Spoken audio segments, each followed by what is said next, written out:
স্থান খ্যাত গোপালগঞ্জে গিয়ে আমি কলেজে বয়ান করে আসছি। বাংলাদেশের দুই জায়গায় দুটা হিন্দুস্তান আছে, লোকেরা বলে। একটা সেই চট্টগ্রামের রাউজানে, আর আরেকটা দেখি গোপালগঞ্জে। ওরা বলে আর কি, বলে যে এটা হিন্দুস্তান হুজুর, এনে সাবধান, সাবধানে কথা বললেন।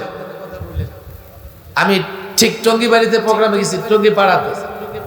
পোস্টারে আমার নামও নাই, আমার মাইকে যে আমার নামটা বলছে, এখন বয়ান করবেন অমুকে, আমি নিজেই বুঝি না কার নাম বলতেছি। বললাম সমস্যা কি? হুজুর আপনার নাম বললে মাহফিলটা সমস্যা হয় কিনা। আচ্ছা তো দাওয়াত দিছো কেন? হুজুর এলাকার লোকজন মহব্বত করে। আমি বললাম তাহলে তোমরা চুপ থাকো। এলাকার লোকজন মহব্বত করে, কোন সরকার, কোন পরাশক্তির ক্ষমতা নেই আমার স্টেজ থেকে নামায়া দিবে। যে আসবে তার পিঠের চামড়া থাকবে। আমি কি বলি শোনো, শুনবার চেষ্টা করো। আপনি ডাক্তার ভাই, আমি আমার চিকিৎসার প্রয়োজনে আপনার কাছে যাব, আমি লোকদের বলবো আমার কাছে এসে ডাক্তারের কাছে যাও। আপনি ইঞ্জিনিয়ার, বাড়ি বানাবেন, আমি লোকদের বলবো বাড়ি বানালে ইঞ্জিনিয়ারের কাছে যাও।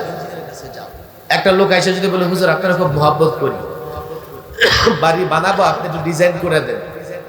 আর আমি বলবি সাহেব যদি কি করে দিই, একটা বাড়ির ডিজাইন করে দেই, কথা বুঝছেন? হবে না কি জানেন?